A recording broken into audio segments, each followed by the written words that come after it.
A segunda carta que o apóstolo Paulo escreveu a Timóteo, no capítulo 2, nós vamos continuar aqui nosso tempo de reflexão nesta carta, conhecida como carta pastoral, dado aos princípios que o apóstolo Paulo escreveu aqui ao jovem pastor Timóteo, que naqueles dias estava pastoreando a igreja que estava na cidade de Éfeso.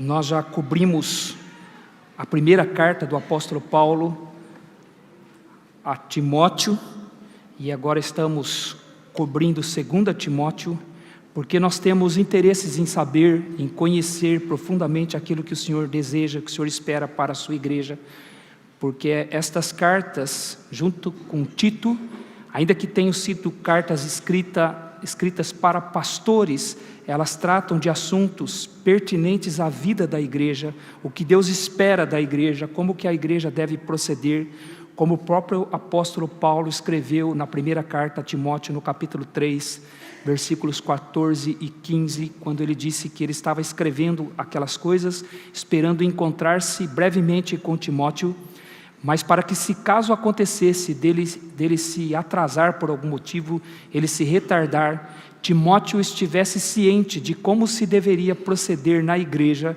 que é a casa de Deus, igreja do Deus vivo, coluna e baluarte da verdade. Então, tudo o que está escrito nestas cartas são coisas que se referem à vida da igreja, o que a igreja deve ser, como que a igreja deve proceder, ainda que isso tenha sido dito para pastores, e que esses pastores aplicassem isso em suas vidas e, consequentemente, na vida da igreja a qual eles pastoreavam. Então, 2 Timóteo, no capítulo 2, versículos 24, de 24 a 26, está escrito assim: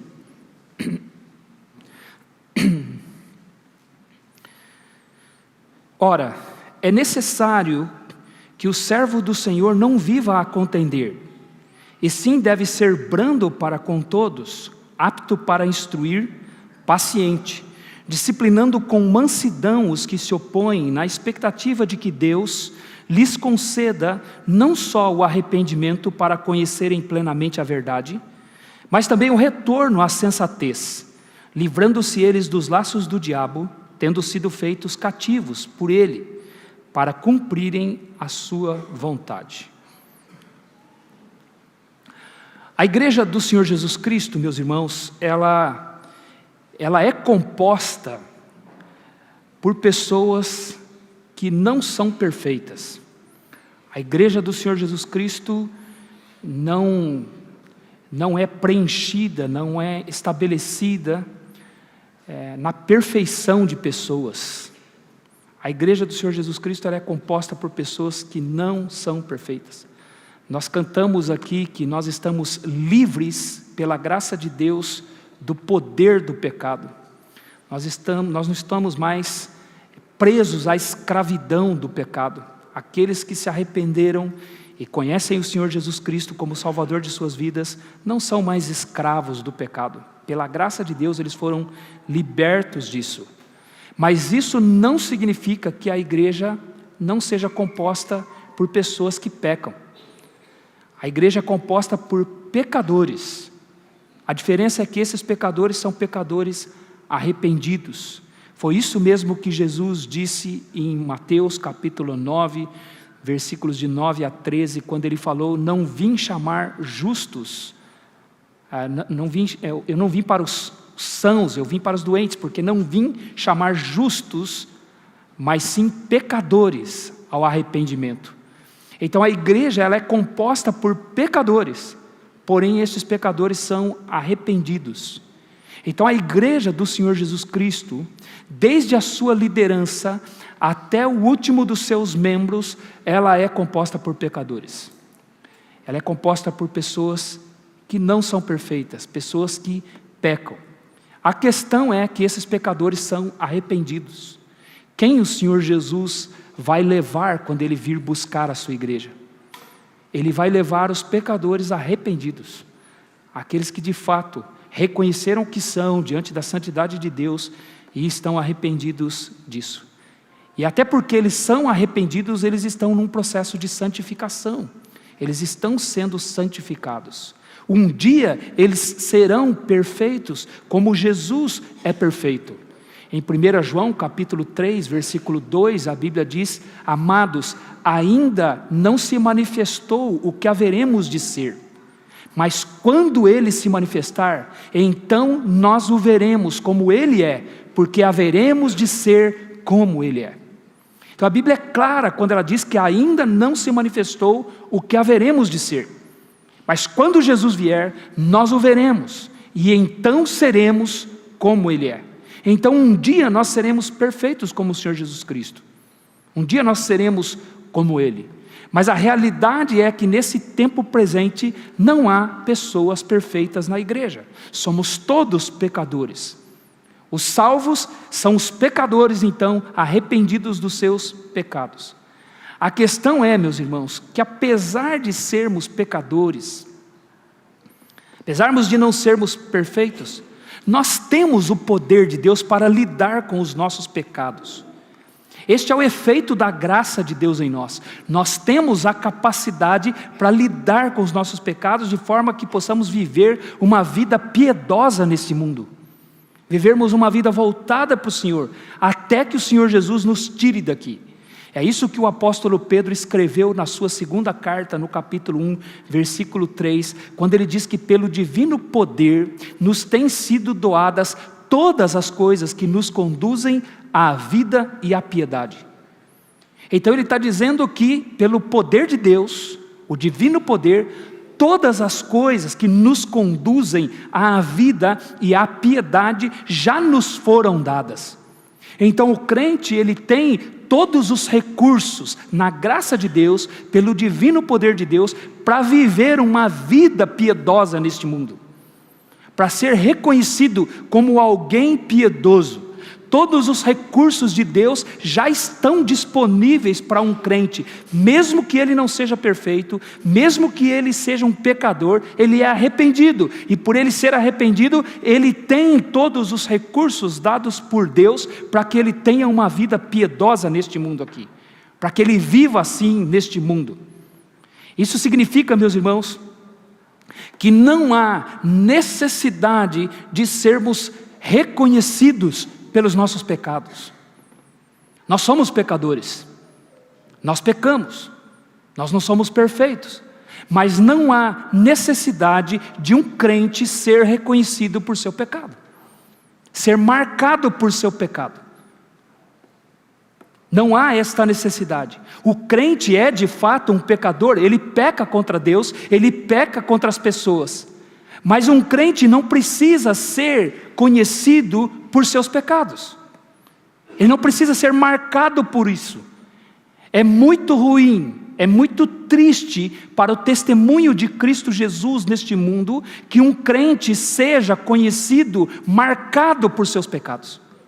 Marcado por algum pecado específico, de forma que quando as pessoas se lembram dele, vem à mente delas a atitude pecaminosa daquela pessoa.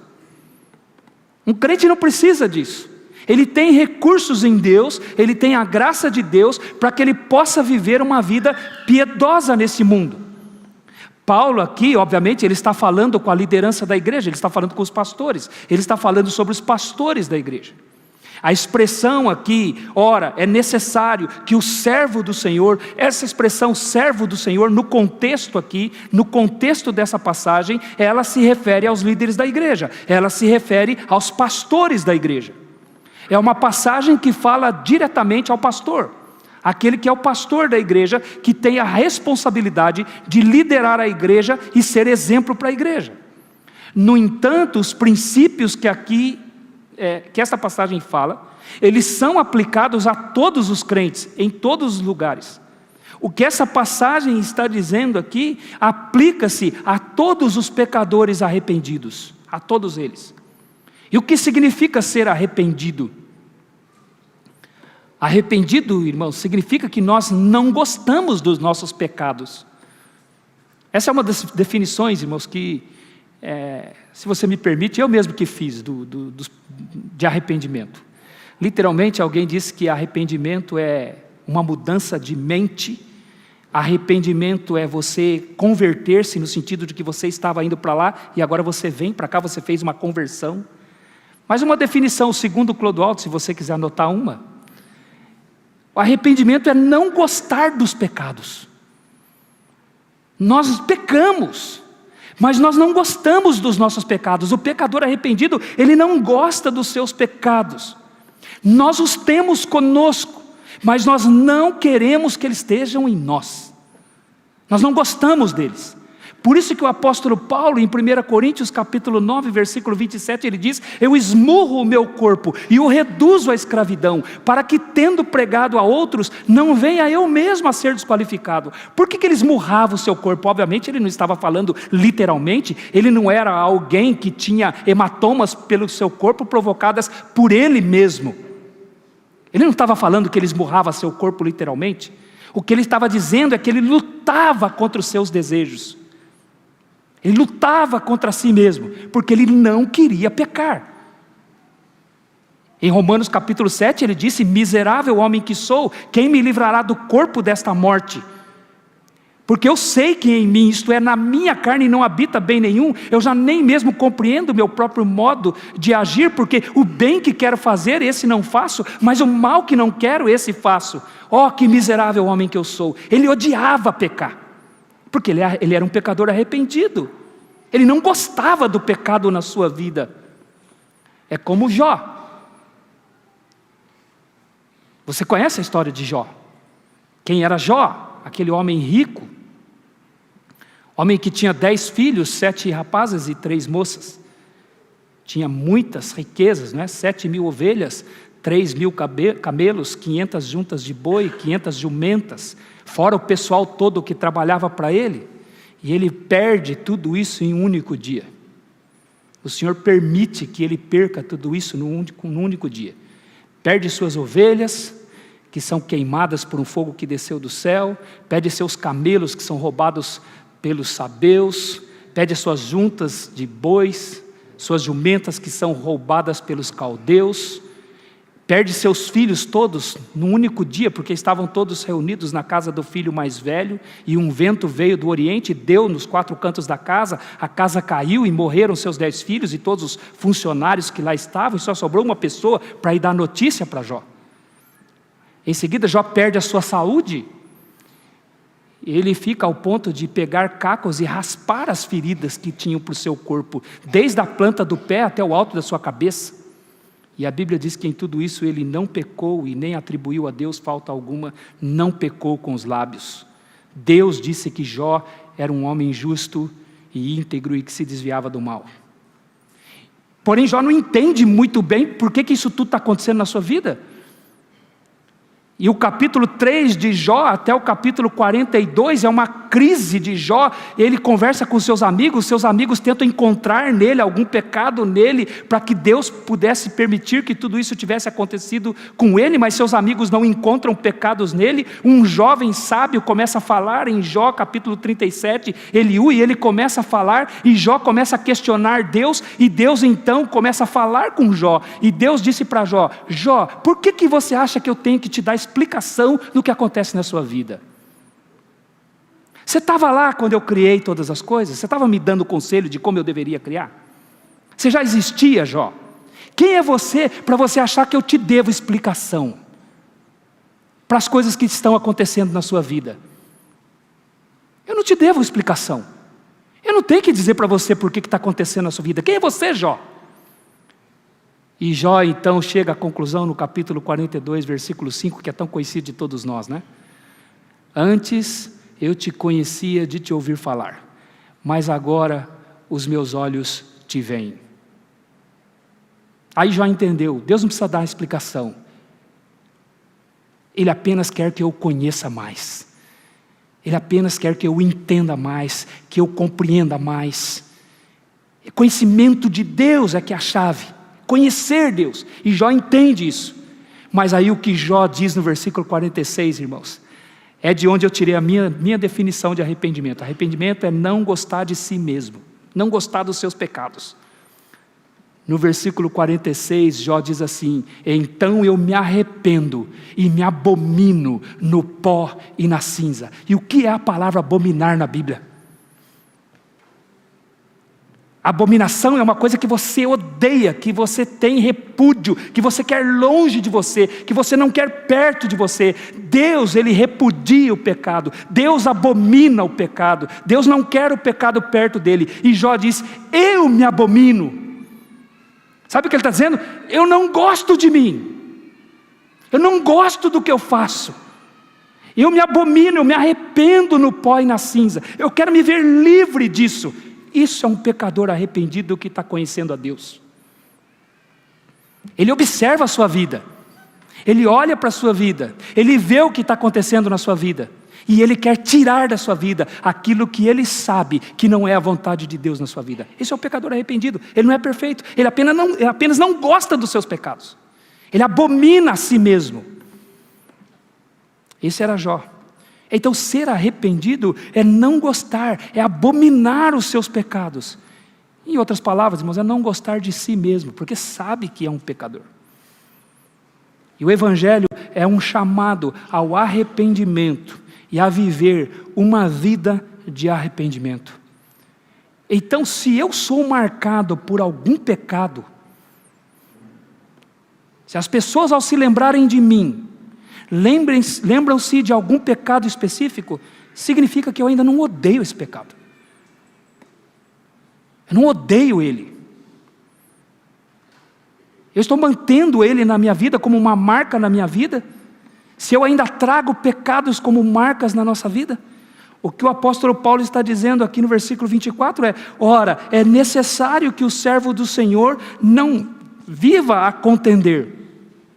Ele está dizendo: Timóteo, é necessário que o servo do Senhor não viva a contender. Essa palavra necessário aqui no Novo Testamento, irmãos, é uma palavrinha de apenas 3 letrinhas na língua grega. Mas uma palavrinha tão importante que quando ela aparece a gente tem que dar atenção. E é o caso aqui. É uma palavra muito importante no Novo Testamento, porque ela fala de algo imprescindível, ela fala de algo importante, ela fala de algo que não pode deixar de existir, não pode deixar de estar presente. Por exemplo, Jesus usou esta palavra aqui para Nicodemos. Se você estava aqui, a mensagem de domingo passado foi sobre Nicodemos. A conversa de Jesus com Nicodemos, e Jesus disse para Nicodemos: não te admires de eu te dizer, importa-vos nascer de novo para entrar no reino dos céus. Essa palavra importa, no grego, é a mesma palavra necessário aqui. E essa palavra que significa que é algo imprescindível, o que Jesus estava dizendo é imprescindível para entrar no reino dos céus, nascer de novo. Isso é uma coisa que não pode faltar na sua vida. Se você vai entrar no reino dos céus, você tem que ter nascido de novo. E o que Paulo está dizendo aqui é que um crente não pode, especialmente o pastor da igreja, não pode ser marcado por alguém que vive em contendas. Ele não deve ser marcado por isso. É necessário que o servo do Senhor não viva a contender. Que ele não seja marcado, que quando as pessoas lembrem-se dele, pensem em alguém que vive em contendas. Então essa palavra aqui, necessário, fala de algo de extrema importância. E ao dizer isso para Timóteo, Paulo está dizendo para Timóteo que é necessário que o servo do Senhor não viva assim. Não seja marcado por isso. Não seja conhecido por ser alguém contendedor. Usando uma palavra mais popular para você, que ele não seja briguento. Alguém conhecido como alguém que vive em brigas, em discussões. Paulo já tinha instruído isso para Timóteo neste mesmo capítulo, no versículo 14, quando ele diz: recomenda estas coisas, dá testemunho solene a todos perante Deus, para que evitem contendas de palavras, que para nada aproveitam, exceto para a subversão dos ouvintes. Então um pastor de uma igreja, e consequentemente a igreja que o segue, não deve ser conhecida por serem pessoas que brigam, que entram em contendas. Não há necessidade que o servo do Senhor faça contendas. E o tempo presente aqui, irmãos, que o apóstolo Paulo usou, traz a ideia de que Timóteo não deveria ser marcado por alguém que vivia em contendas. Não devemos então, irmãos, ser conhecidos por características pecaminosas. Nós não devemos ser conhecidos por isso. Somos pecadores. Somos pecadores arrependidos. Não gostamos dos nossos pecados, nós odiamos os nossos pecados. Nós não queremos os nossos pecados nas nossas vidas. Nós lutamos contra eles. E isso significa então que nós não podemos ser conhecidos por algum pecado específico, ser marcado por um pecado. Nós devemos, meus irmãos, ser conhecidos por nossa fé em Jesus. Nós lemos aqui, não é? De novo hoje, já havíamos lido no domingo passado, e hoje lemos de novo João capítulo 3, versículo 16, o versículo talvez mais conhecido da Bíblia. Porque Deus amou o mundo de tal maneira que deu seu Filho unigênito para que todo aquele que nele crê não pereça, mas tenha vida eterna. E o que esse versículo quer dizer? Se você estava aqui no domingo passado, significa que a vida eterna pertence àquele que é marcado por sua fé em Jesus Cristo. Ele é caracterizado por sua fé em Jesus Cristo. Ele traz como marca na sua vida o fato dele crer em Jesus Cristo. Por isso é todo aquele que nele crê. Ou seja, quando alguém se lembra dele, lembra-se de alguém que crê em Jesus. Lembra-se de alguém marcado por sua fé em Jesus Cristo. Então os pecadores arrependidos, eles são marcados por sua fé em Jesus Cristo. Paulo está dizendo aqui para Timóteo que Timóteo, como servo do Senhor, ele deveria ser marcado por sua semelhança com o Senhor Jesus Cristo. Senhor aqui, quando ele diz, ora, é necessário que o servo do Senhor, Senhor aqui é uma expressão que o apóstolo Paulo gostava muito de usar. E era sempre uma referência a Jesus Cristo, ao Filho, o Deus Filho. Então o que ele está dizendo aqui é que se Timóteo é um servo do Senhor, ele deve ser conhecido então por sua semelhança com o Senhor Jesus Cristo, por sua aparência com o Senhor Jesus Cristo, não por algum pecado, não por contenda, por brigas, mas por sua similaridade com o Senhor Jesus Cristo, porque ele é um servo do Senhor Jesus Cristo. Então ele deveria ser conhecido por sua semelhança a Jesus. Ele é um servo. A palavra servo também, meus irmãos, tem sua importância no Novo Testamento, especialmente nos escritos do apóstolo Paulo. A palavra servo, literalmente é escravo. Escravo. Paulo gostava de usar essa palavra. Escravo do Senhor Jesus Cristo. E o que é um escravo? Nós vivemos uma cultura que repudia a palavra escravo, porque está na nossa memória essa escravidão que fez parte da colonização do nosso país, uma escravidão até certo ponto recente, que foi extremamente injusta e perniciosa, né? Maldosa, e nós queremos até apagar isso da nossa história. Mas quando o apóstolo Paulo usava a palavra escravo, para ele não tinha nenhum problema. Ele tinha prazer de dizer que ele era escravo de Jesus Cristo. Ele começa a carta aos Romanos dizendo, eu sou Paulo, escravo de Jesus Cristo, pela vontade de Deus. Então o que significava escravo na mente do apóstolo Paulo? Escravo é alguém que não tem vontade própria. Ele não tem querer. Ele não tem vontade. Ele faz tudo o que o seu Senhor lhe ordena. Tudo o que o seu Senhor lhe ordena, ele faz. Então quando ele diz aqui o servo do Senhor, ele é escravo do Senhor Jesus Cristo. Então ele tem que ser semelhante ao Senhor Jesus Cristo. Ele não tem vontade própria.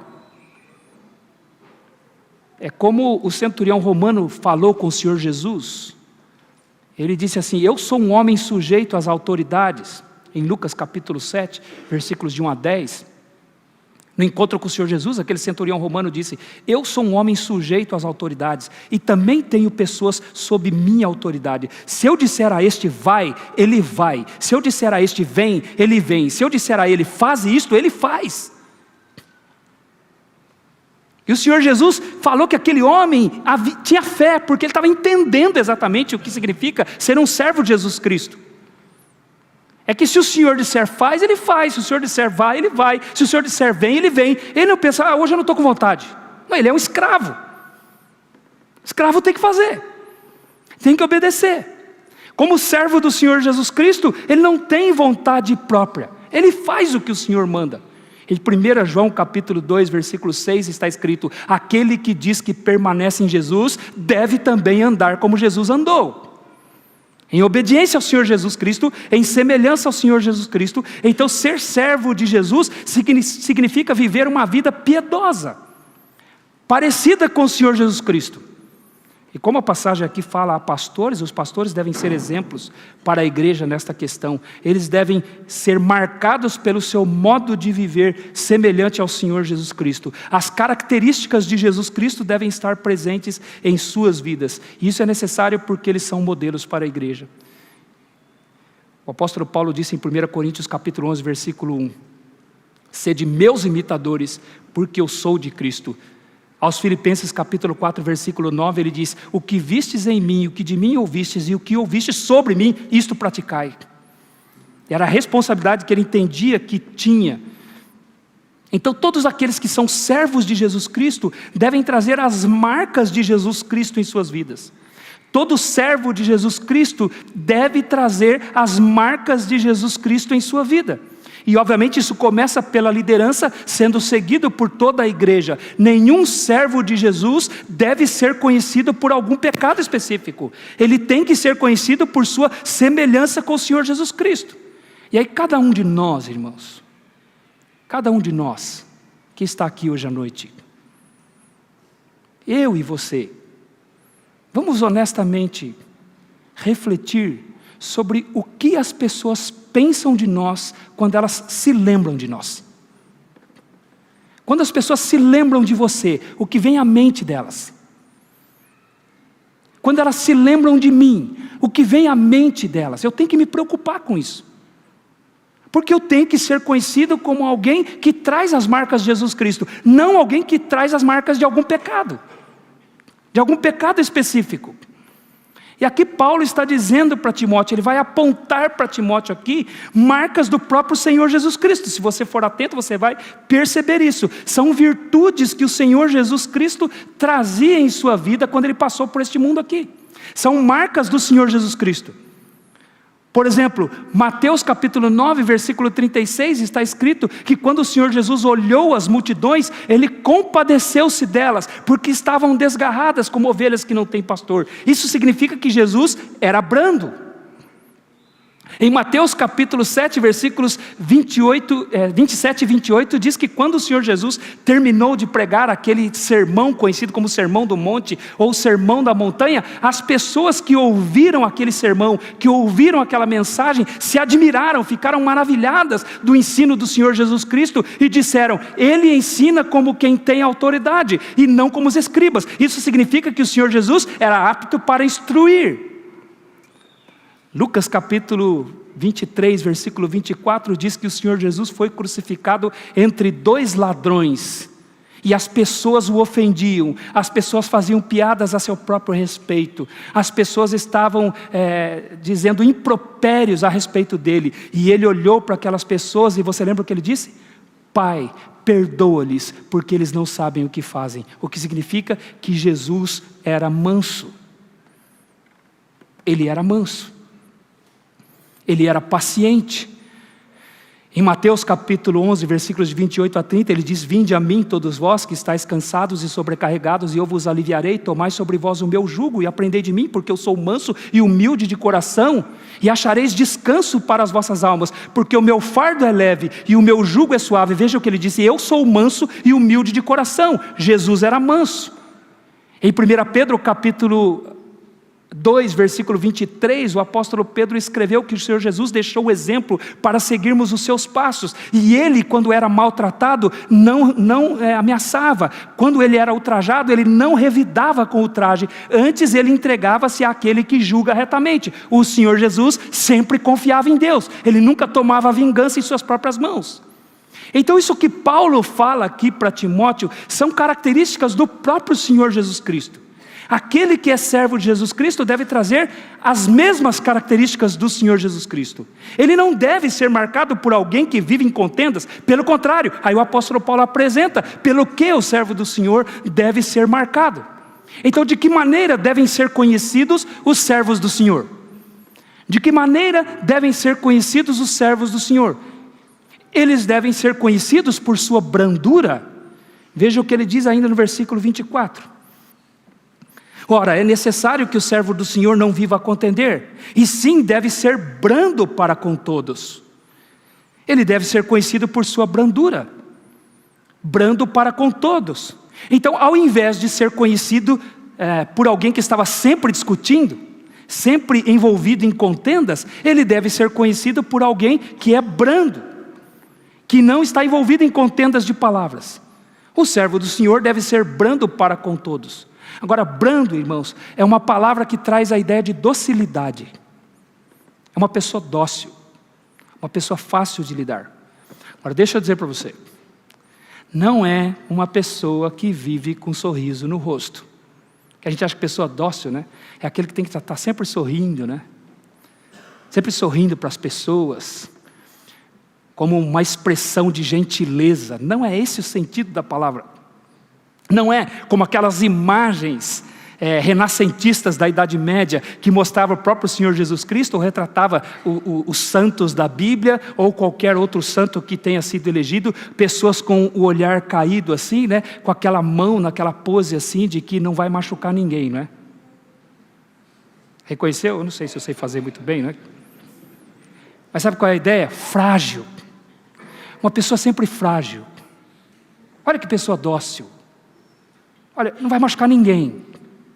Não é esse o sentido aqui. Não é essa a ideia. Essa gentileza. Eu não acredito que o apóstolo Paulo era assim.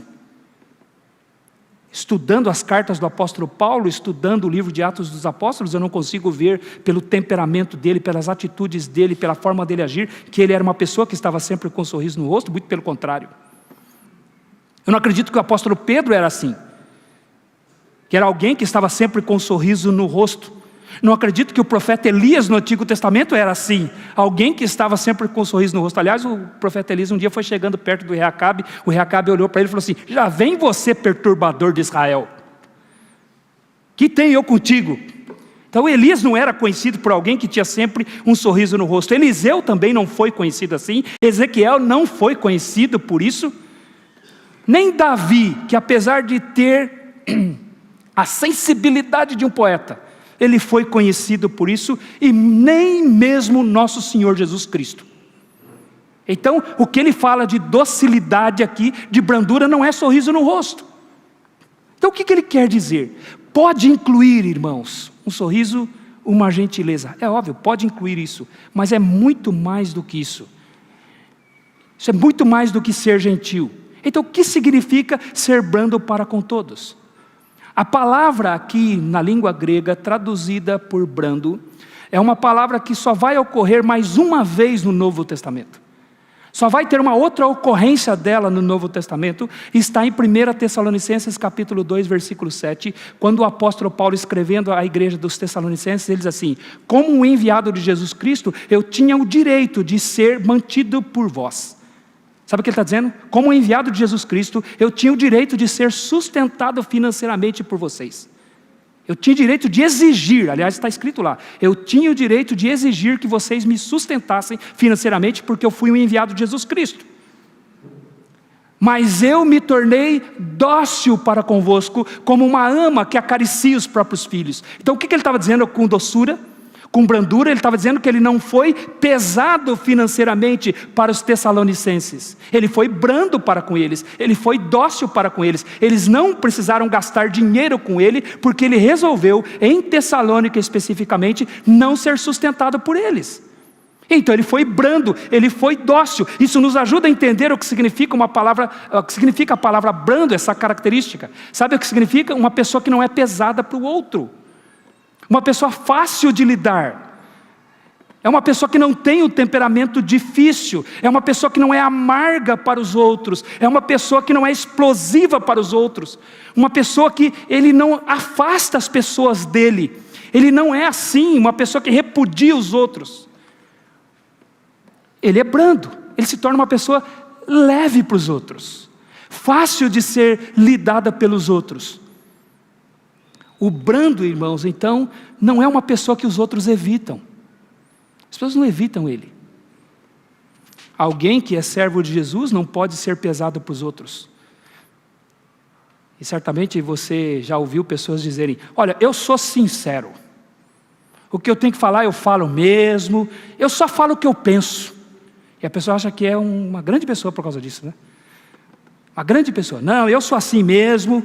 E você tem que me suportar. As pessoas têm que me aceitar do jeito que eu sou, porque eu sou assim mesmo. Eu sou um crente de Jesus Cristo, mas eu não tenho sangue de barata. Eu falo mesmo o que eu penso, eu sou assim. Aí eu pergunto: o que isso parece com o Senhor Jesus Cristo? O que isso lembra o Senhor Jesus Cristo? O que isso tem de semelhante com o Senhor Jesus Cristo? Eu sou uma pessoa direta mesmo, eu não faço rodeios. O que eu tenho que falar, eu digo mesmo. E aí você vê, irmãos, termina o culto, a pessoa começa a fugir dele. Ninguém quer falar com ele.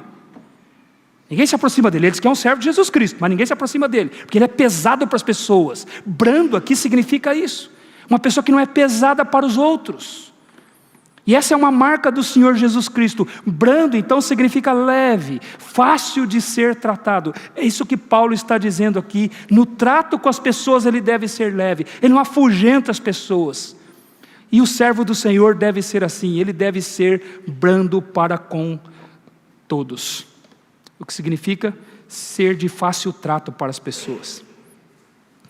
Segundo, como devem ser conhecidos então os servos do Senhor? Ou como o servo do Senhor deve ser conhecido? Ele deve ser conhecido por sua capacidade de comunicar a verdade. É o que ele diz no versículo 24 ainda. Ele diz assim: ele deve ser brando para com todos, apto para instruir. E esse verbo aqui, irmãos, apto para instruir, né, é a tradução de um único verbo, de uma única palavra no Novo Testamento grego. Ele significa literalmente didático. Aliás, é de onde nós tiramos a nossa palavra didática. O que é didática no nosso entendimento?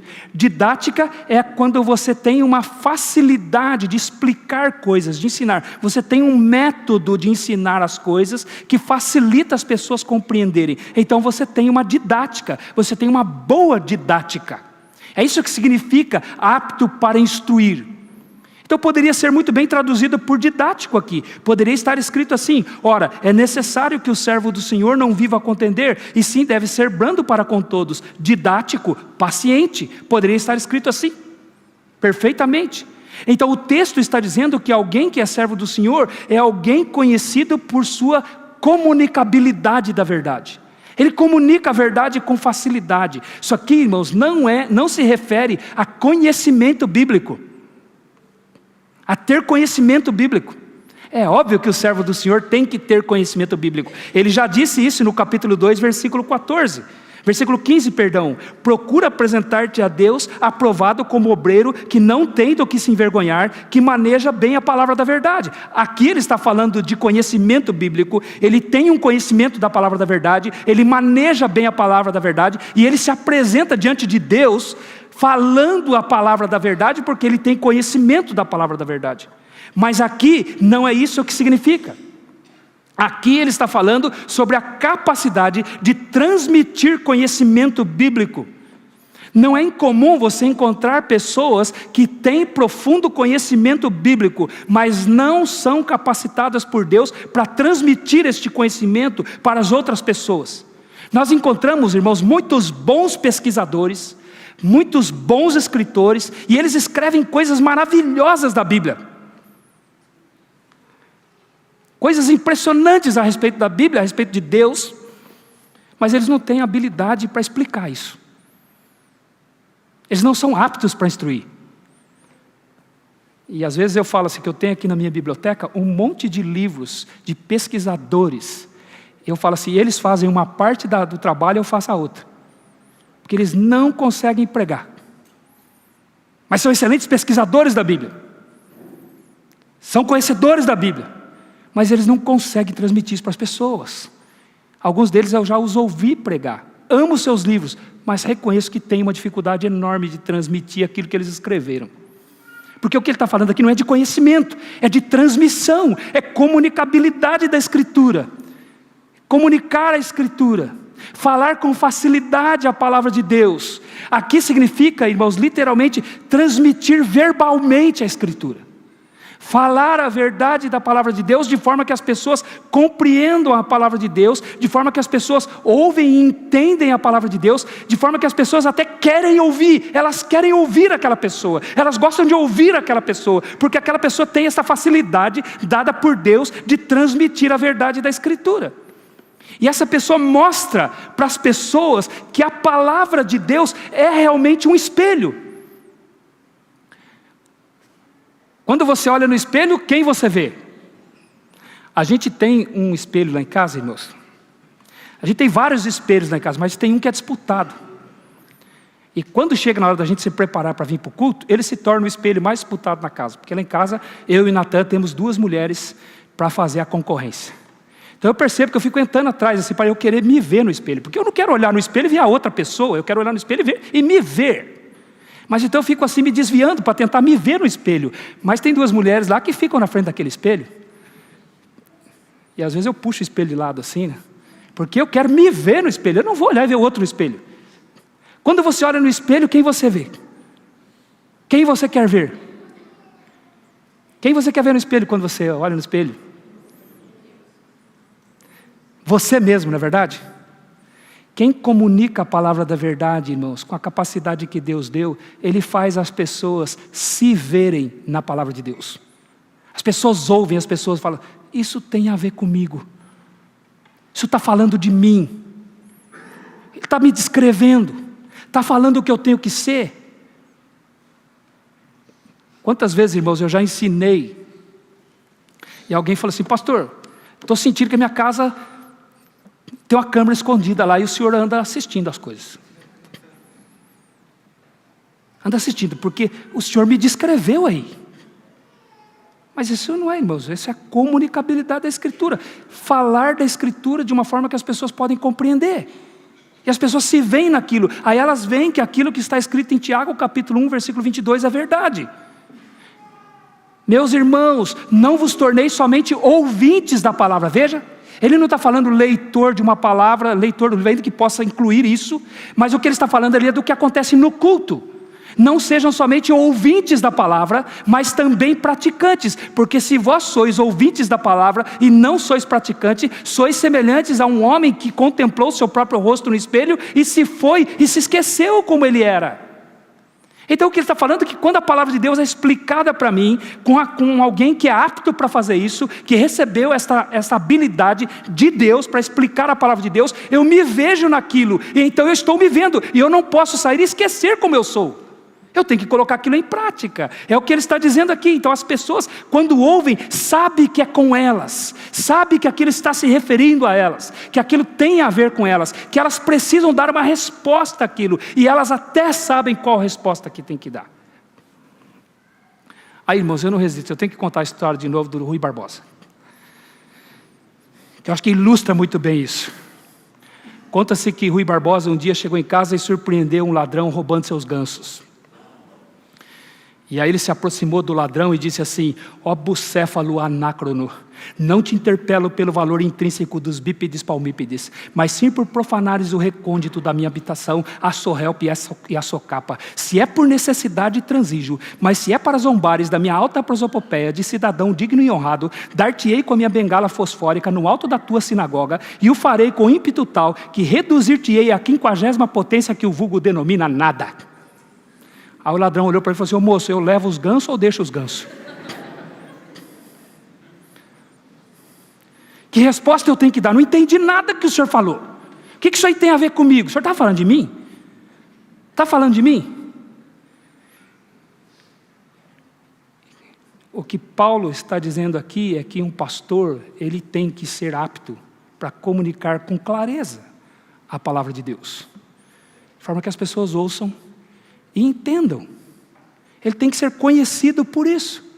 Ele não tem que ser conhecido por alguém que vive em contendas, mas por alguém que facilita às pessoas o entendimento da palavra da verdade, que ajuda as pessoas na compreensão do que a palavra da verdade diz. Então, ele é alguém conhecido por sua brandura, deve ser alguém conhecido por sua brandura, mas também conhecido por sua habilidade de explicar a palavra de Deus, de ensinar a palavra de Deus. Terceiro, como servo do Senhor deve ser conhecido. ele deve ser conhecido por sua paciência. Final do versículo 24 diz isso.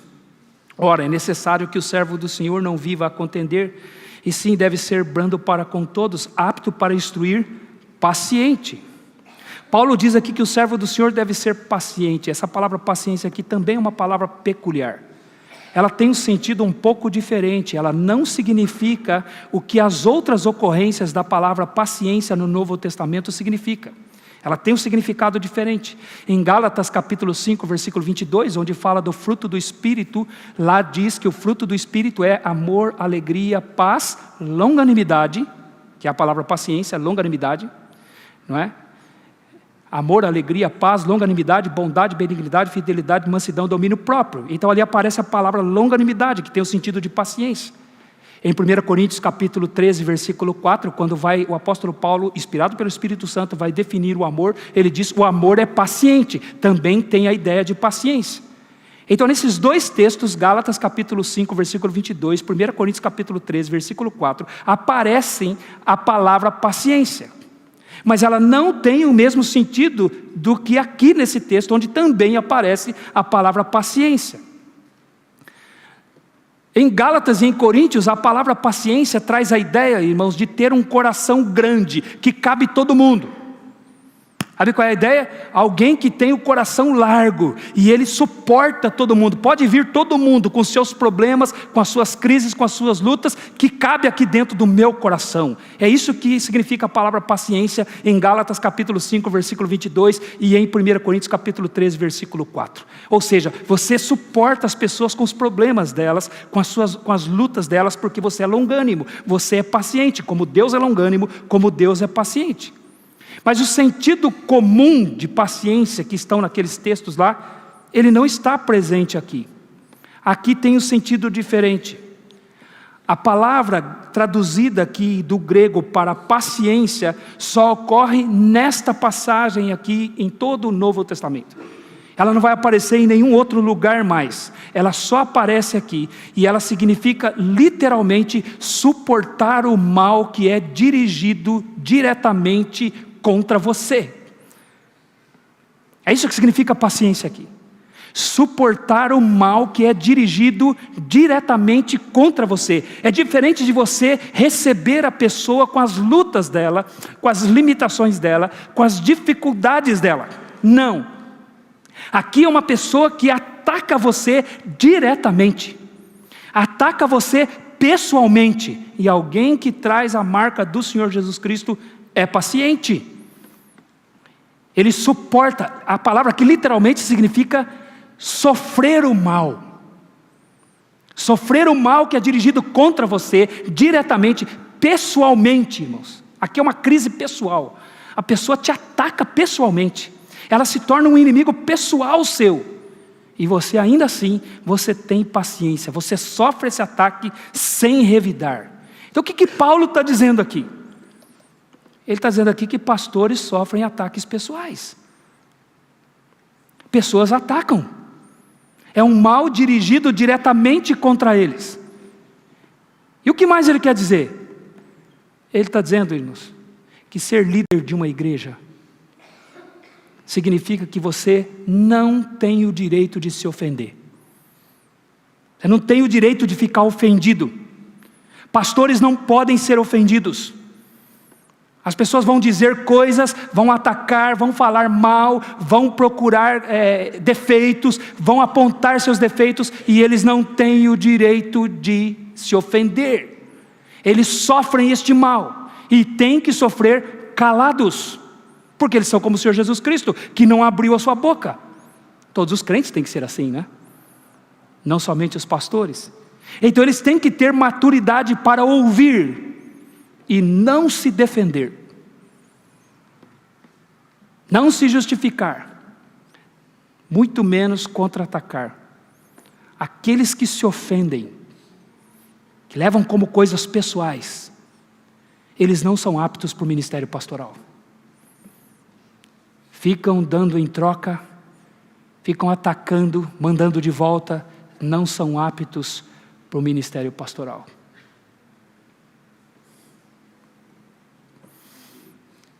E o que você tem visto hoje nas redes sociais?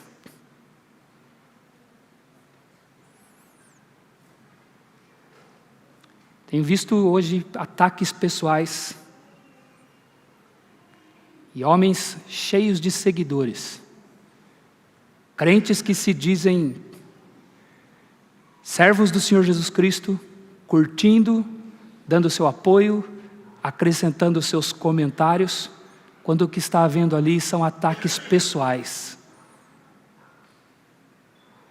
E o que ele está dizendo aqui?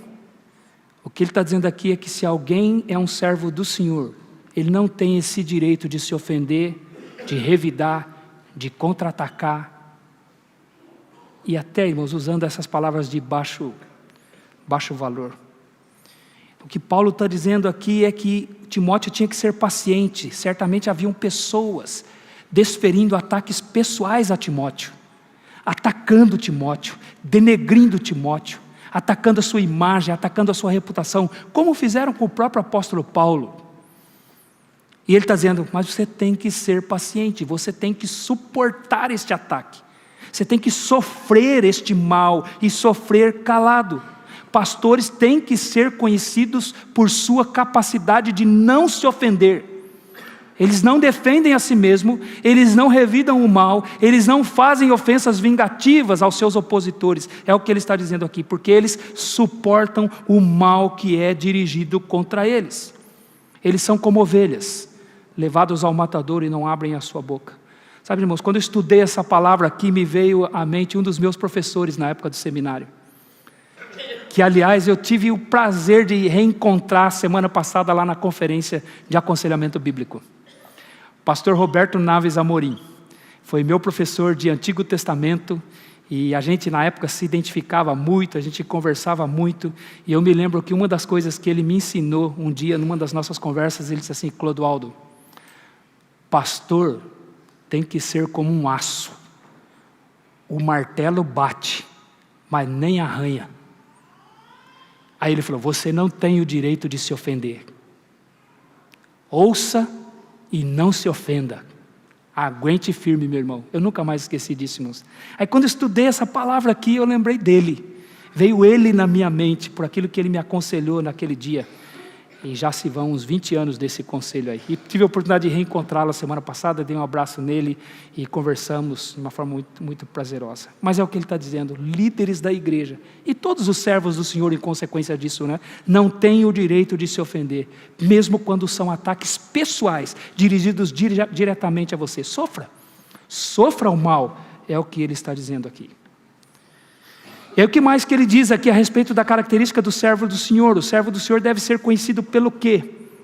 Além de ser conhecido por sua brandura, além de ser conhecido por sua capacidade de comunicar a verdade da palavra de Deus, além de ser conhecido por sua paciência, ele deve ser conhecido por sua correção mansa. É o que ele vai dizer nos versículos 25 e 26. Todo esse princípio está nos versículos 25 e 26. Sua correção mansa. Ele acrescenta aqui que o pastor deve corrigir com mansidão os que se opõem. Aqui refere-se àqueles que se opunham, meus irmãos, doutrinariamente. Eram pessoas que não aceitavam o que estava sendo ensinado na igreja. E eles se levantavam contra, trabalhavam contra, e eles precisavam ser corrigidos. O que nos faz entender, irmãos, que historicamente haverá na vida da igreja aqueles que vão se opor à verdade. Infelizmente, essa é uma realidade da igreja. Haverá opositores, haverá pessoas que não concordam, que se levantam contra, que trabalham contra. Eles não se somam à vida da igreja, eles não se somam na direção que a igreja está caminhando, pelo contrário, eles estão no meio da igreja, mas trabalham em sentido contrário. É o que quer dizer aqui os opositores, que o apóstolo Paulo se refere a Timóteo. São pessoas que não caminham na mesma direção, então eles precisam ser corrigidos. Disciplinar aqui é corrigir, é conduzir para o lugar certo. Então pastores são pessoas que corrigem os outros, que são conhecidos por corrigirem os outros para andarem no caminho certo. Faz parte do trabalho pastoral, faz parte do trabalho de um líder na igreja corrigir pessoas. E isso deve ser feito com mansidão, é o que ele diz aqui, disciplinando com mansidão os que se opõem. E aí ele tem que confiar em Deus. Porque o texto diz, disciplinando com mansidão os que se opõem, na expectativa de que Deus lhes conceda não somente o arrependimento, mas também, irmãos, o pleno conhecimento da verdade, para retornarem à sensatez. Então isso deve ser feito com absoluta confiança em Deus. Porque o servo do Senhor, ele tem que corrigir as pessoas na expectativa de que Deus conceda o arrependimento para elas. E o retorno à sensatez. Ele corrige, mas ele sabe que o resultado vem do Senhor. Deus é que haverá de dar o resultado favorável. Porque o arrependimento, irmãos, é muito interessante. A Bíblia diz que nós devemos nos arrepender. Em Mateus capítulo 3, diz que João Batista pregava: arrependei-vos, porque está próximo o reino dos céus. Em Mateus capítulo 4, versículo 17, vai dizer que Jesus pregava: arrependei-vos, porque está próximo o reino dos céus. Quando Pedro pregou a primeira mensagem da história da igreja cristã, lá em Atos capítulo 2, a partir do versículo 14 até o versículo 36, as pessoas perguntaram para o apóstolo Pedro: o que faremos? E o apóstolo Pedro disse o quê? Arrependei-vos, e cada um de vós seja batizado. Então a Bíblia nos ordena a nos arrependermos. Ela ordena, em Atos capítulo 17, diz que Deus ordena a todos em toda parte que se arrependam. Então é uma ordenança bíblica: arrependam-se. Mas a Bíblia também diz que se Deus não der o arrependimento, ninguém se arrepende. Esse é um mistério, meus irmãos. E não me pergunte como é que as duas coisas se encaixam. Eu lidero vocês quando a gente chegar no céu, e nós vamos juntos perguntar para Deus como é que isso se encaixa. O Senhor diz que é para a pessoa se arrepender, senão ela vai para o inferno. Mas o Senhor também diz que se o Senhor não der o arrependimento, ela vai para o inferno. As duas coisas são ditas na Bíblia. Em Romanos capítulo 2, versículo 4, está dizendo ao homem: ignoras que pela bondade de Deus, pela misericórdia de Deus, é que te conduz ao arrependimento? É Deus que te conduz ao arrependimento. É a soberania de Deus e a responsabilidade do homem de lado a lado. Deus diz: você tem que se arrepender. Mas Ele diz: se eu não te der o arrependimento, você não se arrepende. As duas coisas são ditas. Então nós precisamos confiar em Deus e não confiar na nossa capacidade. Nós apenas falamos e ficamos na expectativa de que Deus lhes conceda o arrependimento. Confiamos na graça de Deus. E o arrependimento é que leva a pessoa ao pleno conhecimento da verdade. Nós corrigimos, irmãos, e esperamos que Deus leve a pessoa a compreender a verdade, a ter um entendimento da verdade. Esse é o problema daqueles que se opõem, é porque eles não conhecem a verdade ainda, não conhecem plenamente a verdade, eles não entendem. O texto diz que é Deus também que conduz o retorno à sensatez, e acho interessante a palavra aqui, retorno, porque foram pessoas que um dia estiveram na fé, que um dia caminharam com a igreja, que um dia andaram junto com a igreja, mas se afastaram e agora trabalham contra a igreja. Agora andam na direção contrária ao caminho da igreja do Senhor Jesus Cristo. E então Paulo diz: corrija essas pessoas com mansidão, na expectativa de que elas retornem à sensatez, que elas voltem à verdade. E sensatez aqui, irmãos, significa sobriedade. Então uma pessoa que está fora do caminho de Deus, está fora da palavra de Deus, está como se estivesse bêbada. Ela está iludida, ela está enganada, ela está perdida no seu próprio entendimento. Ela precisa voltar à sensatez, voltar à consciência. E Paulo diz: Timóteo, repreende essas pessoas, para que Deus conceda a elas que elas voltem à sensatez, voltem à centralidade da palavra de Deus. Esta era a esperança do apóstolo Paulo, que essas pessoas voltassem, porque essas pessoas haviam sido presas nos laços de Satanás. É o que ele diz: mas também o retorno à sensatez, livrando-se elas dos laços do diabo, tendo sido feitos cativos por ele para cumprirem sua vontade. Aqueles que se opõem, irmãos, doutrinariamente, doutrina é uma coisa muito mais séria do que vocês podem imaginar. Tem gente que acha que doutrina é coisa para academia, é coisa para o seminário, é coisa só para os líderes da igreja. Doutrina é uma coisa da igreja. Quando alguém se opõe doutrinariamente, ele se torna um instrumento de Satanás. Ele caiu nos laços do diabo. Paulo diz aqui que ele foi cativo, ele foi preso.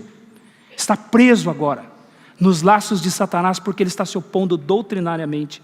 Aqueles que estavam se opondo aos ensinos de Paulo haviam se tornado instrumentos de Satanás. Eles foram feitos cativos para fazer a vontade de Satanás, como ele diz no versículo 26. Eles começam, irmãos, olha que coisa terrível, irmãos. Olha que situação terrível. A pessoa um dia foi sensata, a pessoa um dia andou com a igreja, a pessoa caminhou com a igreja, mas agora ela está perdida no seu próprio entendimento, ela está andando fora dos caminhos do Senhor, e mais do que isso, está a serviço do diabo, para fazer a vontade do diabo. E Paulo diz, então tenha paciência, que Deus tenha misericórdia, essas pessoas voltem à sensatez.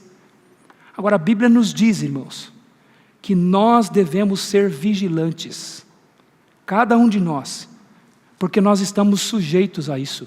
Eu e você somos sujeitos a cairmos da fé e nos tornarmos instrumentos de Satanás para atrapalhar a obra do Senhor, para impedir a obra do Senhor. A Bíblia nos diz isso. Em Mateus capítulo 16, quando o Senhor disse a respeito de Pedro, bem-aventurado és, Simão Barjonas, porque não foi carne e sangue quem tu revelou, que eu sou o Filho de Deus, mas meu Pai nos céus é quem tu revelou. Dar-te-ei a chave do reino dos céus, tudo o que ligares na terra terá sido ligado nos céus, tudo o que desligares na terra terá sido desligado, tudo o que desligares na terra terá sido desligado no céu. E aí a partir disso o texto diz que Jesus começou a dizer para eles, eu vou para Jerusalém, vou ser açoitado, vou ser humilhado, vou ser morto e ressuscitado no terceiro dia. A esse mesmo Pedro que Jesus disse que era bem-aventurado, chamou Jesus para o lado e disse, Senhor, tem compaixão de ti mesmo, isso nunca vai te acontecer. Aí você lembra o que Jesus disse para Pedro? Arreda-te, Satanás, porque não cogitas das coisas de Deus, somente das coisas dos homens. No mesmo instante em que Pedro fez uma declaração que Jesus disse que foi revelação de Deus, ele já começou a servir Satanás. O que ele estava fazendo atendia os propósitos de Satanás, o desejo de Satanás, que era impedir Jesus de ir para a cruz, impedir Jesus de ir para a morte, porque na cruz Satanás seria destruído, na cruz os homens são perdoados, na cruz os homens recebem graça para serem salvos. Então o que Pedro estava fazendo, dizendo, Senhor, tem compaixão de mim, de ti mesmo, você nunca vai morrer, isso nunca vai te acontecer. Pedro estava atendendo aos propósitos de Satanás, e não aos propósitos de Deus, que era que Jesus fosse para a cruz. Veja, isso pode acontecer com um crente. No livro de Atos dos Apóstolos, Satanás desfere uma perseguição à igreja, vinda de fora para dentro. Quando Pedro e João são presos, açoitados, e são ordenados que não mais anunciassem o nome de Jesus Cristo. Mas isso não funciona, a igreja continua crescendo. Então o que Satanás faz? Ele começa uma perseguição do lado de dentro da igreja. Quando ele levanta um casal dentro da igreja, Ananias e Safira, que queriam ter sucesso, reconhecimento da igreja, mas não queriam servir de fato. Eles queriam apenas ter reconhecimento da igreja, eles queriam ter seu nome falado na igreja, eles queriam que a igreja os colocasse no pedestal, mas eles não tinham honestidade e sinceridade para servir a Deus de fato. Então eles mentiram para a igreja. E aí você lembra o que Pedro disse para eles? Ananias, por que encheu Satanás o teu coração? Não mentistes a homens, mas mentiste ao Espírito Santo. E Ananias caiu morto na hora, porque ele estava sendo um instrumento de Satanás dentro da igreja. Timóteo tinha que lidar com essas pessoas, irmãos, que estavam dentro da igreja e haviam sido presas por Satanás e estavam atendendo aos propósitos de Satanás. Por isso que Pedro vai dizer que nós devemos ser sóbrios e vigilantes, porque o nosso adversário anda em derredor, como o leão que ruge procurando alguém para devorar. Então Paulo diz que essas pessoas aqui estavam atendendo os propósitos de Satanás. Agora, qual é o propósito de Satanás? Qual é a vontade dele, como ele diz no final do versículo 26? O propósito de Satanás é se levantar contra tudo que se chama Deus. Ele quer destruir a igreja, irmãos. Não estou fazendo sensacionalismo, não. Se você é membro dessa igreja, você sabe que nós falamos pouco dele aqui, né? Porque a Bíblia fala pouco. Falamos de Satanás na mesma proporção que a Bíblia fala. Mas esse é um texto que fala dele. E o que ele quer fazer? Qual é o propósito dele? sua grande estratégia é atacar a igreja, por dentro da igreja. Ele vem através de um ensino errado, um ensino doutrinário errado, ele procura enfraquecer a igreja. Enfraquecer a igreja doutrinariamente, ele traz ideias do mundo para dentro da igreja, a igreja sem perceber assimila aquelas ideias e aquelas coisas vão se instalando dentro da igreja e vai enfraquecendo a igreja. E é responsabilidade dos líderes da igreja proteger a igreja. É por isso que como líderes da igreja, irmãos, às vezes a gente fala não para algumas coisas e nem sempre você entende. Aí você fala, mas o que tem? Tem nada a ver, que exagero. É porque você enxerga pouquinho. A gente enxerga longe, a gente vê onde isso vai dar.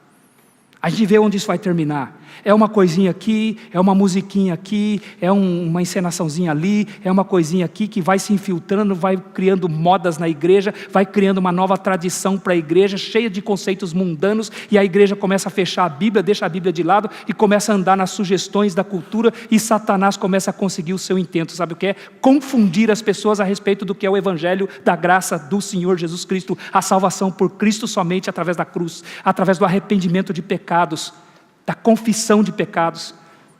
E aí o que começa a acontecer? Começa a encher, começa a crescer, pessoas começam a chegar, mas as pessoas já nem sabem mais o que é o Evangelho. Você pergunta o que é o Evangelho, essas pessoas nem sabem mais definir o que é o Evangelho. Acham que igreja é uma obra social, é um grupo legal para andar junto, e nós vamos caminhar, gostei daqui, as pessoas são simpáticas, a música é boa, está cheio de entretenimento aqui, está cheio de coisa para os meus filhos, está cheio de coisas para nós, o estacionamento é grande, o banco é confortável, a iluminação é boa, e o pastor é engraçado, ele conta um monte de piada, e as pessoas vão e as pessoas começam a achar que são salvas, quando elas nunca conheceram o Senhor Jesus Cristo, e elas vão para o inferno sentadas nos bancos das igrejas. Essa é a ideia dele. Satanás não tira, irmãos, totalmente as coisas. Ele mistura as coisas. Era isso que aqueles líderes estavam fazendo, aqueles falsos líderes, e Timóteo precisava lidar com eles e lidar com mansidão, esperando que Deus concedesse o arrependimento. Então, pastores são chamados para defender a igreja. Eles corrigem com mansidão os que se opõem. Eles chamam o arrependimento. Eles esperam que Deus conceda o arrependimento para o retorno à sensatez. Então, como devem ser conhecidos os servos do Senhor? Por sua brandura, não sendo pesado aos outros. Por sua capacidade de comunicar a palavra da verdade de Deus. Por sua paciência, capacidade de suportar os ataques pessoais que são dirigidos contra eles.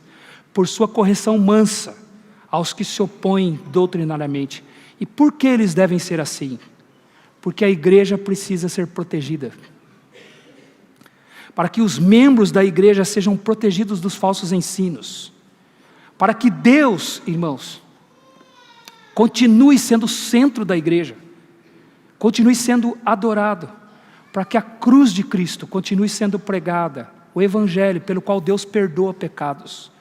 Pelo qual Deus recebe pecadores arrependidos, pelo qual Deus salva pecadores, para que os membros da igreja possam ser consolados na sua tristeza, para que os membros da igreja possam ser fortalecidos quando estão fracos, para que os membros da igreja possam ser encorajados quando eles estão desanimados, para que os membros da igreja possam ser corrigidos quando eles estão errados, para que os membros da igreja possam ser aconselhados quando eles estão em dúvida e possam ser mantidos na segurança do amor de Deus. É por isso que os servos do Senhor precisam ser conhecidos por isso, não por serem briguentos, não por serem contendedores, mas por trazerem as marcas do Senhor Jesus Cristo. Vamos orar? Vamos.